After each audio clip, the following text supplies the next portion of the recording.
she took a risk and she was renewed because of it. And so sometimes doing the things that are so scary are exactly what we need.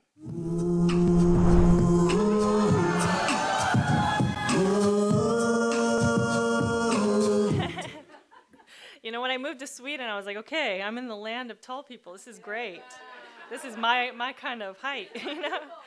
I just want to start out by saying thank you to everybody who helped prepare this event.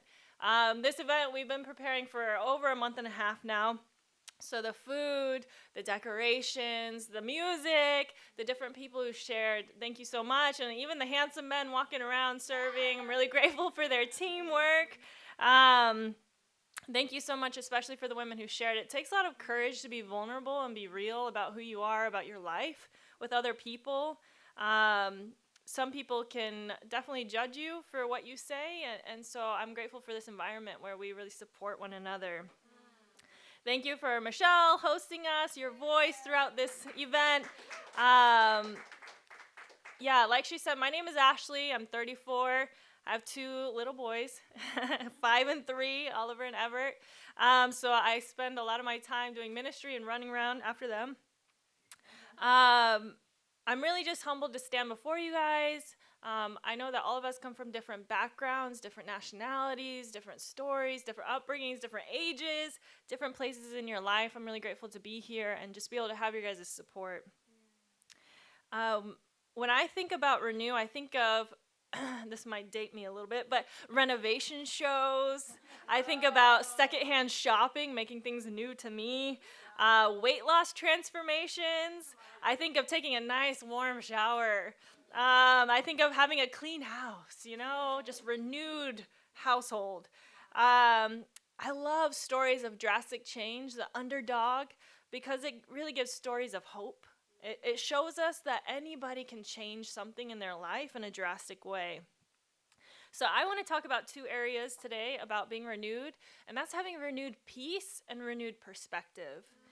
What I'm not going to talk to you about today is this illusion of perfection, because frankly, it doesn't exist. It never existed, and Instagram and everything that can filter your life can try to hide that, but at the end of the day, we're all women who are going through a lot in our lives, and that's okay. It's safe to be where you are. It's safe to be who you are. When I think about Renew, I also think about just giving a new life, a fresh revival, a fresh start. And it reminds me of a story in the Bible. So if you have a Bible or maybe a Bible app on your phone, maybe you want to share, go ahead. If not, just listen along. That's fine. We'll be in Mark 5 for the majority of this.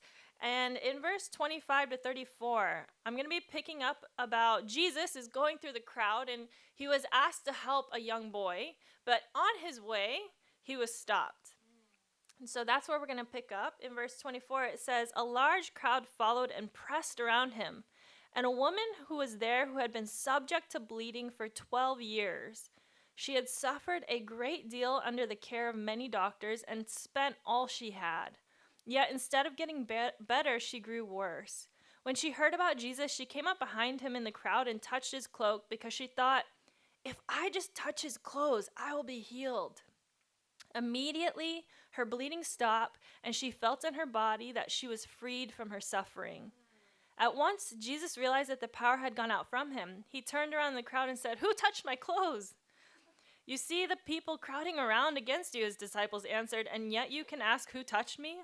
But Jesus kept looking around to see who had done it. Then the woman, knowing what had happened to her, came and fell at his feet. Trembling with fear, told him the whole truth. He said to her, 'Daughter, your faith has been healed. Go in peace and be freed from your suffering.'" So here is a woman who is desperate for change. The scripture said that she spent all she had trying to be healed. And it said that she had been bleeding for 12 years. So imagine having a menstruation cycle for 12 years straight.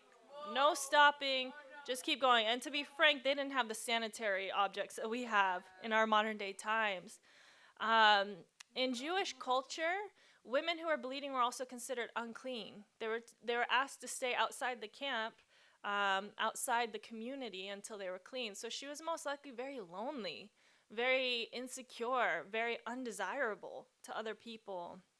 I can imagine it kind of felt like she had leprosy, just like, something's wrong with her, just stay back. This woman had an issue that was outside of her control. No medicine, no doctor, nothing would help her. And for her, it motivated her to seek to change. And so I want to mention that not all change arises from significant events. Sometimes it's just the day in, day out struggle. I just need to change something. This is not it. There's got to be something more to this. Yeah. There's a quote that says, change happens when the pain of change is less than the pain of remaining the same. So when you get sick and tired, that's when you change. And so for me, I grew up in America, and I grew up for most of my life in Oklahoma, which is in the middle of the map, in the middle of nowhere. There's nothing special in Oklahoma. I mean, there's a musical made about Oklahoma, but it's very like southern and not inspiring to me, at least. And at the age of 18, I started questioning life. And I was a woman who was looking for freedom. I was looking for protection. I was looking for safety, for security, for purpose, to be relevant, to be loved. I too was a bleeding woman in a different way. I also, when I was 11, the first school year that I moved to Oklahoma, my grandma had passed away of leukemia, so that's why we moved to Oklahoma. And the very first week of school, there was a car that so I lived 2 blocks away from the school, so in walking distance to my home from my elementary school.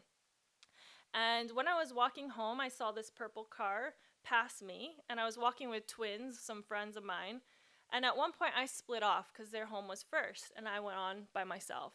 And that car had drove down the block, turned around, and met me when I was alone. And there was a man in the car, and I had no idea what was going on. My mind wasn't registering what was happening.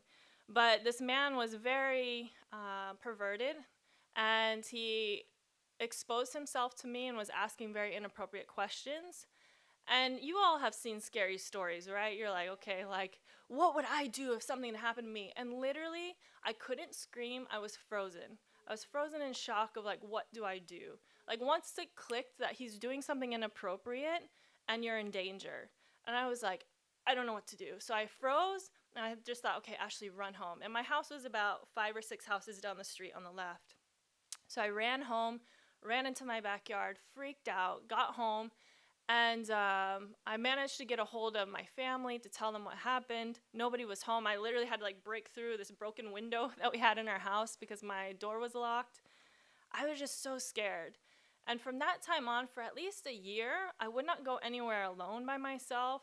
I even had this like fear that people could see me through my television, that guy was going to come back. He saw where I ran to. He's going to come back. He's going to kidnap me. He's going to rape me. There's something bad is going to happen.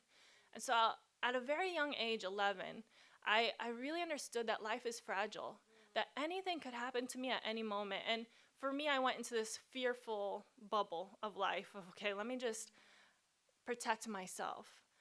Anybody that would approach me after that in a car would like trigger me. I would just freeze, and my friends would understand, like, because in Oklahoma it's not like Sweden. People like really talk to each other, like at the grocery store, at the gas station, and in your neighborhood people talk to each other. And so for me, I didn't want anybody to approach me anymore. So therefore I would not smile at people because I felt smiling invites conversation. And so I lived in this hysterical fear for at least a year. And eventually my family didn't know how to help. My friends didn't know what to say. Most of them didn't even know what happened. But a lot of my response to life in general was to isolate, to people please, to avoid rejection, just wanting to feel like I fit in somewhere, that I'm safe in my friendships. And eventually I just started numbing out my emotions. Okay, I can't handle these, so let me just get rid of them. So I would binge eat. And that worked for a while, but then my freshman year of high school, I gained like 30 pounds. And I was like, okay, I've got to like find a different way to handle these emotions. Um, so I would go to television. Like, I don't know about you guys, but in America, we grow up on television. Like, every reality show, I've probably seen it. Not the more recent ones, probably not the ones in the last 10 years, but the ones before that, like, I was deep into reality TV. I need to know, like, to live vicariously through these people. Then it became, I was exposed to pornography at a young age, and so that would be also something that I would curiously go back to. Masturbation was a huge numbing out. I'm like, listen, like, this is a quick release. It's great. But what I didn't see is I was still suppressing so much in my life, in my heart, in my feelings.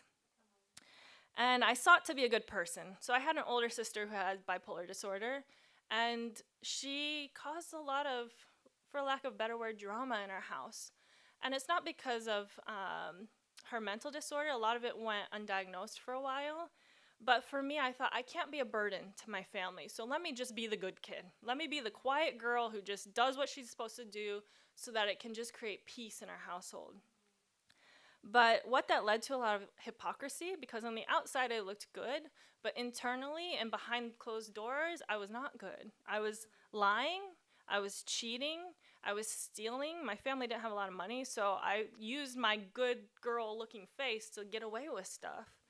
Um, yeah, throughout my life, once I got to 18, it wasn't like a major occurrence that was like, I need to change my life. It was little by little, the world was chipping away at me. My sin was chipping away at me. There was things in my life that I was like, I need to change, because is this life worth living?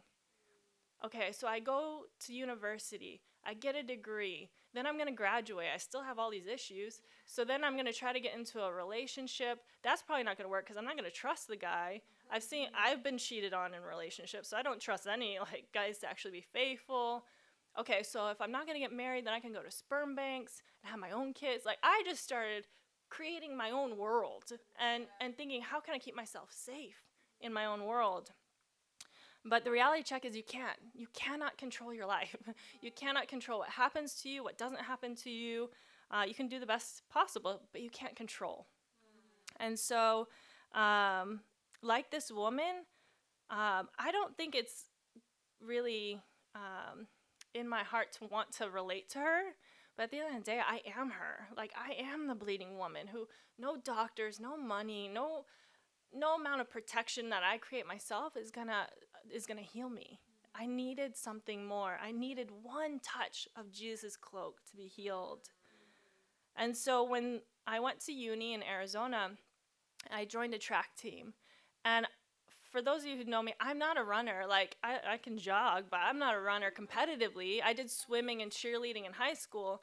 But in uni, I just started thinking, okay, God, if you have a plan for me, I just want to know what that plan would be. Because I didn't really believe in God, so I was kind of testing him, like, if you exist, show me, okay? And so literally, the next week I went on campus, and there was hot pink flyers around our university that said, we want women's track runners. I was like, yeah, I can do that. Americans think they can do everything, okay? That's our mentality. I can do that. So I tried out, and the track team coach was like, yeah, you can be on the team. I don't care how fast you are. We just need runners so that we can have more points at our competitions. And I was like, great. But little did I know that God had planted two Christians on my track team. One was my hurdle coach, and the other was my teammate. And ironically, neither of them talked to me very much during the time I was on the team. I only stayed on the team 3 months because it was overwhelming. We had like 5:30 a.m. practices, 3 p.m. practices. I worked full-time and did school full-time. I was like, okay, something's got to give. But I managed to have at least some contact with them. Then later on, I wanted to drop that good girl image. I'm like, this doesn't work. It doesn't make me happy. I should just be living my best life like everybody else. So that summer, I went back to Oklahoma, and I just gave in to everything I'd never tried before. I was like, lose all inhibition here. Let's just go all out. So I got my own apartment. I let my best friends stay with me rent-free. I started stealing things to furnish the apartment because I was only going to be there 3 months, and I was like, why would I spend money when I could just get it for free? Justifying things, just continually justifying. I've never done it, so I deserve it. So I smoked marijuana for the first time. I was getting drunk. I lost my virginity that summer. I thought that maybe giving myself over to a man would make me more desirable.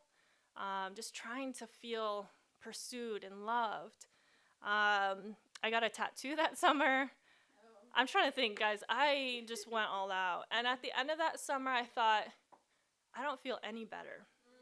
I don't feel healed. I don't feel like I'm living my best life. In fact, I feel guilty for all the stuff that I've done, especially when it came to the stealing. But also, like, I was talking to multiple guys at that time because I was trying to protect myself. Because I knew the guy I was with didn't want to be in a committed relationship.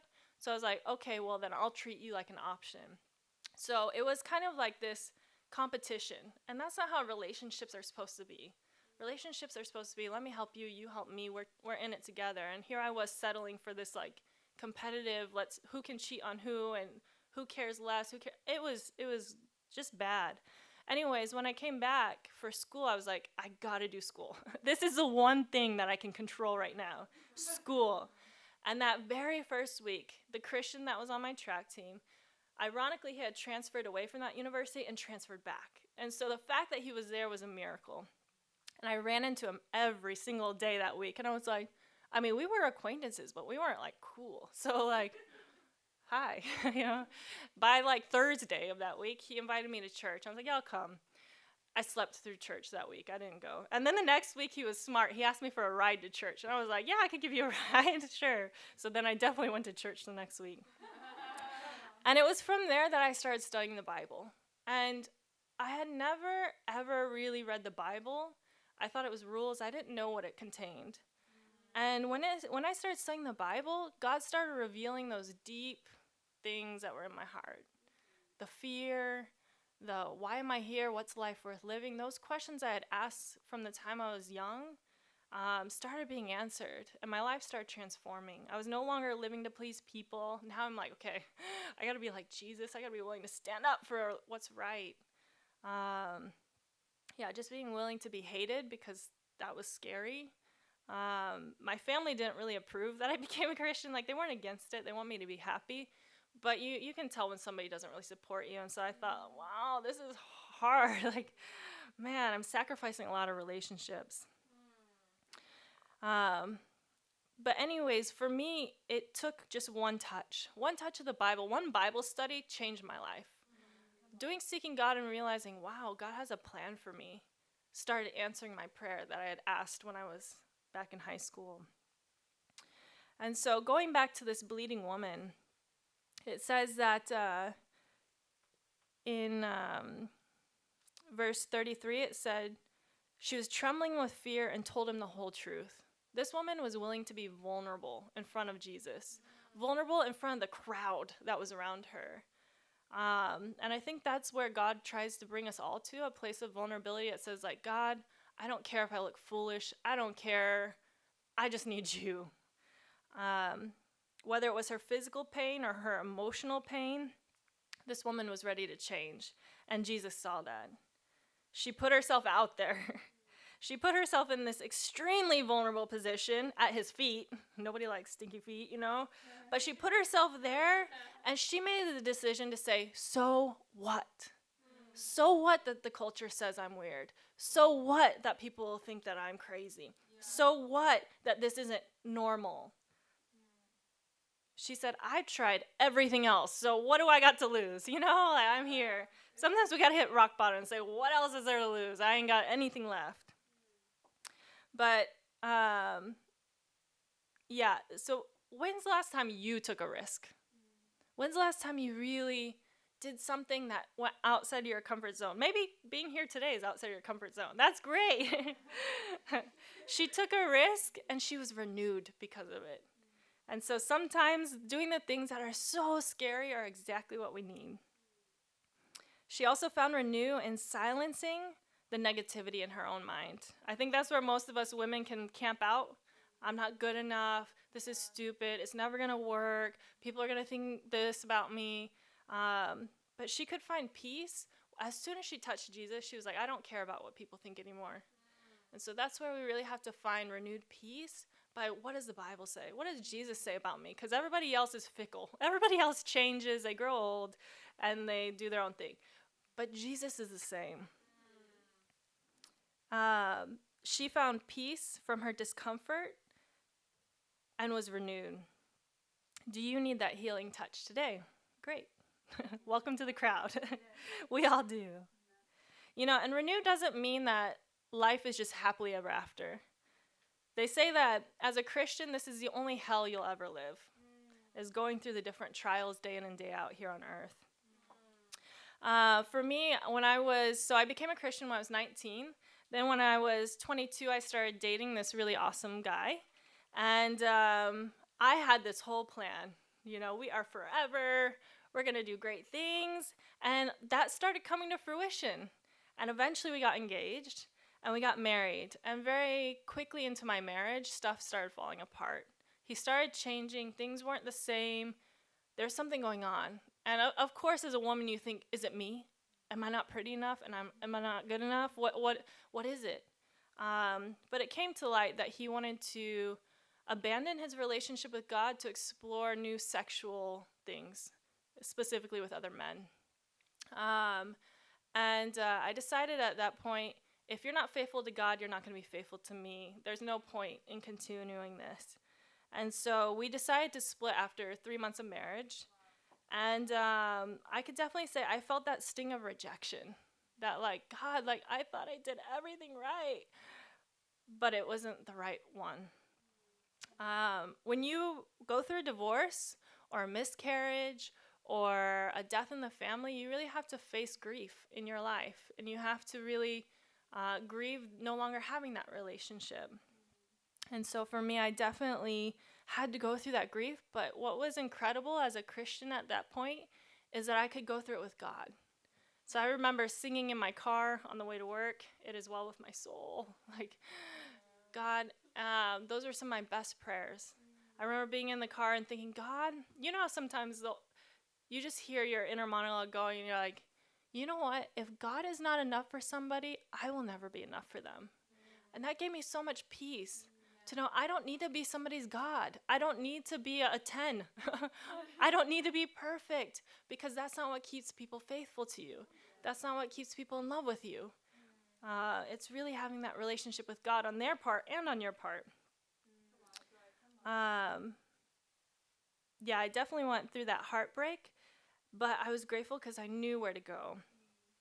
I felt sad, but with sadness comes happiness. And while I thought that my plan was now falling apart, in fact, it was falling together. I would not be here in Stockholm, Sweden right now had that plan worked out. So in 2015, like Michelle shared, I moved here to help be a part of the international church here. And me and my now husband, Caspar, who played the guitar earlier, we were friends, and I friend-zoned him for a long time. Because I was afraid. I was scared. I didn't want to open my heart again. I was very afraid. God, what if it happens again?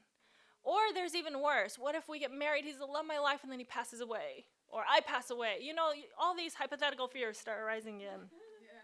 But God is faithful, and God holds my hand every day. He says, Ashley, even if either of those situations were to happen, I'm with you. So I wouldn't be here. I wouldn't be in Sweden. I wouldn't be talking to you. I wouldn't have kids if it weren't for my plans falling apart. So sometimes when you think that things aren't going the way that you want them to go, it's exactly how it needs to go. In 2 Corinthians 4:16, it says, "Therefore we do not lose heart, though outwardly we are wasting away, yet inwardly we are being renewed day by day." So I know that as women, we're drawn to pretty things. We enjoy, manicures and pedicures and facials and spas and all those things. But it says at the end of the day, outwardly, we're wasting away. We're getting older. We're getting wrinkles. We're getting sunspots. We're getting a little bit more cellulite and different things going on. But it says inwardly, it doesn't matter how old you are, you can be renewed day by day. So when things start falling apart on the outside, just hold firm that inwardly you can be renewed day by day with just one touch of God's word. So our stories are not over yet. For most of us, they're simply just starting. Come on, teens. And as we continue in our life, as long as we're with God, this renewal gives us great perspective. that this is just one more step in my journey closer to God. Everything that you want to change in your life is going to be met by opposition. If you want to lose weight, you're going to be met by a muffin. If you want to be a great mom, you're going to be met by temper tantrums. If you want to be a great spouse, you're going to be met with different problems that arise. But that's okay, because we can be renewed in that when we have perspective of what we're being trained to do by God. We can renew our minds from the inside out. There's a great book called Renew, actually, by a Christian writer. I forget her name right now. But it says that our thoughts become our feelings and our feelings become our actions. So the Bible helps us to wash our thoughts and make them what they should be thinking so that our feelings are in line with God and no longer in line with what the world says we should be doing or not doing. Acts 17:26-28 says that God allows everything to happen in our life so that we can seek him, so that we can live in harmony with him. So everything happens for a reason. For this bleeding woman, it was to bring her the healing she could never have had apart from Jesus. For us all, it's the same. For the stories that were shared earlier, it was Jesus. One touch of Jesus is what brought us to our knees to say, thank you. We're grateful. It's not a coincidence you were invited here. Not a coincidence that you decided to come. Not a coincidence that you actually got up and made it here. And so I want to encourage you guys to say, so what? So what to the banter of other people? So what to what people say? Your family, your friends, your colleagues, whoever it may be. Say, so what? Take a risk and really be renewed. Have that renewed peace in your relationship with God and renewed perspective of what God wants to do in your life. So I hope that you guys have enjoyed this time. Thank you for allowing me to share. It was an honor. I'm going there to see my Savior. I know he'll meet me when I come, and I'm gonna live